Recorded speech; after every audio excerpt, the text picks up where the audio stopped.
நண்பர்களே, உங்கள் எல்லோருக்கும் என்னுடைய அன்பார்ந்த வணக்கங்கள். இன்றைக்கி சனாதன தர்மம், அதாவது ஹிந்துயிசம், அதை பற்றி கொஞ்சம் தெரிந்து கொள்வோம். ஏன்னா நம்ம நாட்டில் 80% 80% மக்கள் ஹிந்துயிசம் சார்ந்தவர்கள். ஆனால் அவர்களுக்கு ஹிந்துயிசம் என்றால் என்ன அப்படின்னு சொல்கிறதுக்கு யாருமே இல்லை. அவங்க படிக்கிறாங்களான்னாக்கா அது அவங்களுக்கு என்ன படிக்கணும்னே தெரியறதில்ல. அதனால் அதை பற்றி ஓரளவு தெரிந்து கொள்ளலாம். சனாதன தர்மத்தில் முதலாக எழுதப்பட்ட நூல்கள் பேர் வேதங்கள். 4 வேதங்கள்: ருக்வேதம், யஜுர்வேதம், சாமவேதம், அதர்வண வேதம். இந்த 4 வேதங்கள் எப்போ எழுதப்பட்டன, யார் எழுதுனாங்கன்னாக்கா யாரும் சொல்ல முடியாது. பல லட்ச வருடங்களுக்கு முன்பு எழுதப்பட்டன. யார் எழுதினாங்கன்னா யாருக்கும் தெரியாது. கடவுள் எழுதினாரா? என்னுடைய அபிப்பிராயத்தில் கடவுள் இந்த உலகத்தில் எந்த நூலையும் எழுதலை. அவருக்கு அந்த வேலை இல்லை. அதனால் வேதங்கள் கூட யாரோ ஒருத்தர் எழுதினார். அது பல லட்ச வருடங்களுக்கு முன்பு எழுதினார். இந்த வேதங்களில் 2 பாகங்கள் உள்ளன. ஒன்று கர்மகாண்டா அப்படின்னு சொல்லுவாங்க, முதல் பாகம். 2வது பாகம் ஞானகாண்டா. கர்மகாண்டா அப்படின்னாக்கா அந்த காலத்தில் யஜ்ஞங்கள், யாகங்கள், பூஜைகள், விரதங்கள் இதெல்லாம் பண்ணுவாங்க இல்லையா, அதை பற்றி சொல்லப்பட்டது இந்த வேதங்களில் ஃபஸ்ட்டு பார்ட்டில். அதனால் அதுக்கு கர்மகாண்டா அப்படின்னு கூட பேர் உண்டு. 2வது பார்ட்டு, லாஸ்ட் பார்ட்டுக்கு வேதாந்தம். வேத அந்தம்னாக்கா வேதங்களுடைய லாஸ்ட் பார்ட் அப்படி பேர். அதுக்கு ஞானகாண்டா என்று கூட பேர் உண்டு. இன்னொரு பேர் உபனிஷத். உபனிஷத் 108 இருக்கின்றன. எல்லாமே இப்போது அவைலபிள். அதில் ஒரு முக்கியமான உபனிஷத்துக்கள் ஒரு 8 நான் படித்திருக்கிறேன். நல்லாயிருக்கு. அது ஞானகாண்டானாக்கா என்ன இருக்குது அதில்? முதல்ல இந்த உடம்பு, இந்த மனது, இதை தாண்டி நான் யார்? இது முக்கியமான கேள்வி. இது அந்த பல லட்ச வருடங்களுக்கு முன்பு கேட்கப்பட்ட முதல் கேள்வி. பகவான் அப்புறம் வருவார். முதல்ல நான் யார் அப்படின்னு தெரிஞ்சுக்கணும். அது உபநிஷத்துகளில் அதை பற்றி விரிவாக சொல்லப்பட்டிருக்கிறது. அதில் என்னன்னாக்கா, ரிஷிகள் இருக்கிறார்கள். அவர்களுக்கு வர சந்தேகங்களை தீர்த்து கொள்வதற்காக தங்களை விட அதிகமாக அறிந்தவர்கள்கிட்ட செல்வார்கள், அவரை கேட்பார்கள், அவர் விளக்கம் சொல்லுவார்கள். அவருக்கும் தெரியலன்னா எல்லாரையும் அழைச்சிக்கிட்டு இன்னொருத்தர்கிட்ட போவார்கள். ஒரு கேள்வின்னு ஒன்று இருக்குன்னாக்கா அதுக்கு பதில் தெரிஞ்சுக்கிறதுக்கு என்ன வேண்டுமானாலும் செய்வார்கள். அப்படி வந்தது தான் யோகா, தபம். இதெல்லாம் தபஸ் வந்தது அப்படி தான்.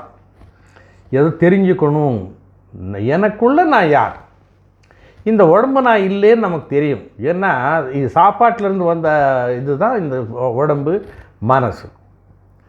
ஒரு நாள் சாப்பிடலன்னாக்கா நம்மால் திங்க் பண்ண முடியாது. அதனால் இது எல்லாமே சாப்பாட்டில் இருந்து வந்தது, பூமியிலிருந்து வந்தது. இதை தாண்டி நான் யார்?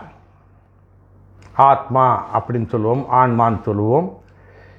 அது நமக்குள்ளே இருக்குது. அப்போ இந்த உலகத்து முழுதாக இருக்கிறதுக்கு என்ன பேர்? பரமாத்மா அப்படின்னு சொல்லுவார்கள். இந்த ஆத்மா, பரமாத்மா, இது ரெண்டுக்கும் என்ன சம்பந்தம்? இந்த ஆத்மா பரமாத்மாவை அடைய முடியுமா? இது பற்றியெல்லாம் டிஸ்கஷன் அந்த உபனிஷத்துகளில் இருக்குது. படிக்கலாம். சின்ன புக்ஸு தான் அது. அதில் 1-2 தான் கொஞ்சம் பெருசாக இருக்கும். மீதெல்லாம் சின்ன புக்ஸு படிக்கலாம். இப்போ இருக்குது. அதுக்கு அடுத்தது இந்த ராமாயணம், மகாபாரதம் என்ற காவியங்கள்.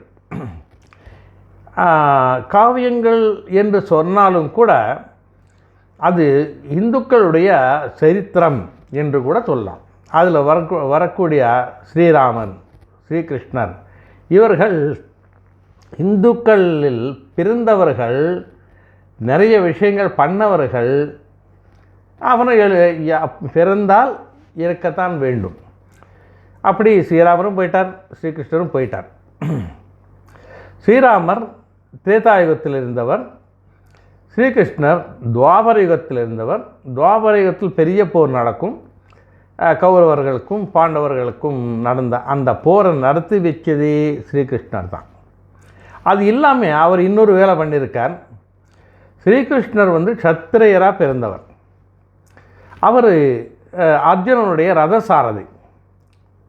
இன்னைக்கு கூட பார்த்த சாரதின்னு நிறைய பேர் வச்சுட்டுருக்காங்க இல்லையா, ஸ்ரீகிருஷ்ணர் தான்.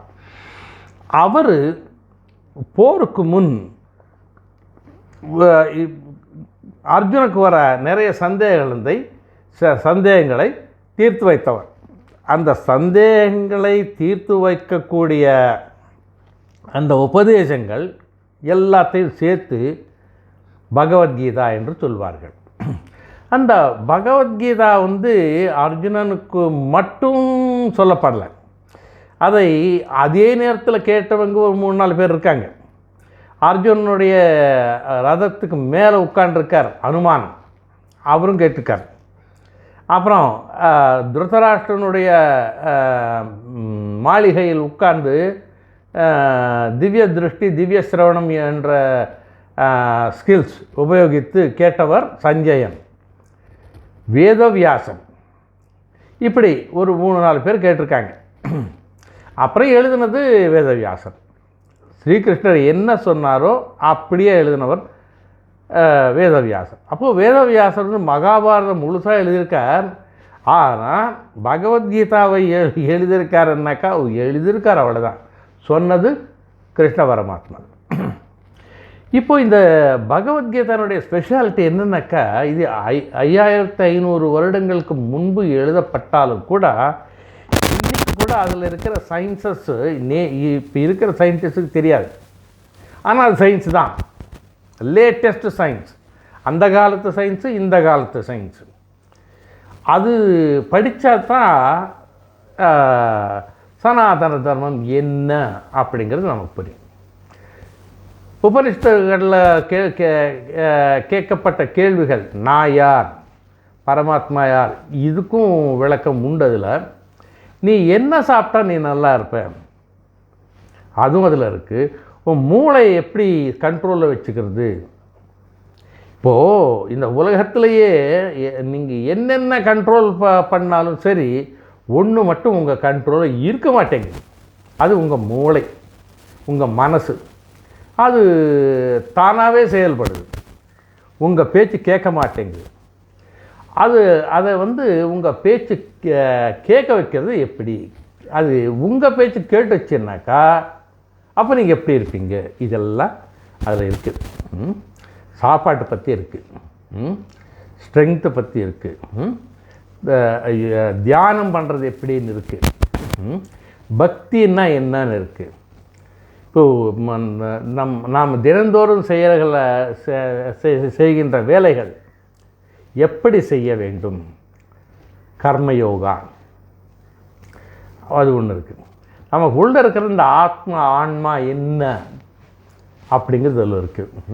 இப்படி பல விஷயங்கள் இருக்குது.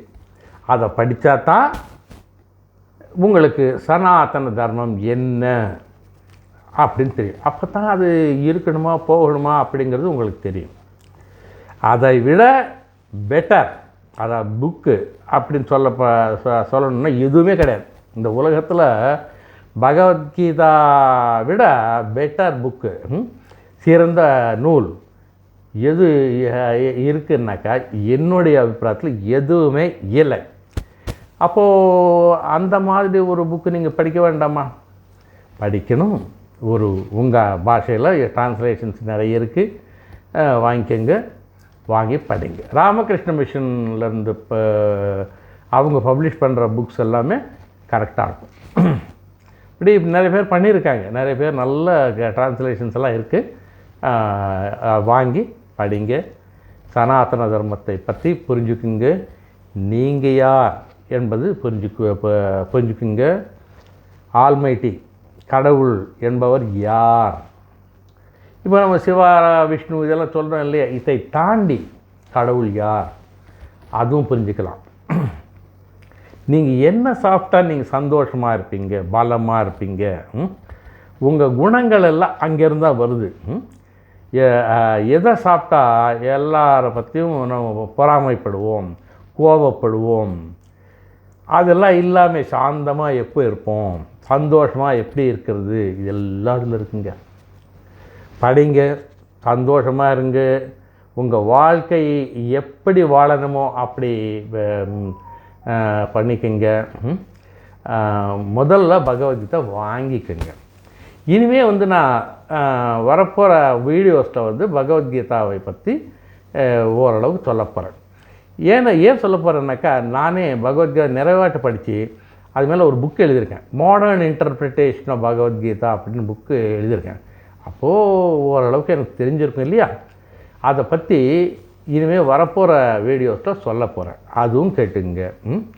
ஆனால் முதல்ல ஒரு புக்கு வாங்கிக்கோங்க, வாங்கி படிங்க. அப்போ தான் நீங்கள் சனாதன தர்மம் என்றால் என்னன்னு புரிஞ்சுக்குவீங்க, நீங்கள் யாருன்னு புரிஞ்சுக்குவீங்க. நீங்கள் யாருன்னு தெரியலன்னா பகவானை எப்படி புரிஞ்சுக்கிறது? நீங்கள் யாருன்னு முதல்ல நீங்கள் தெரிஞ்சுக்கணும். இதுதாங்க விஷயம். Thank you for listening. அடுத்த வீடியோவில் பார்ப்போம்.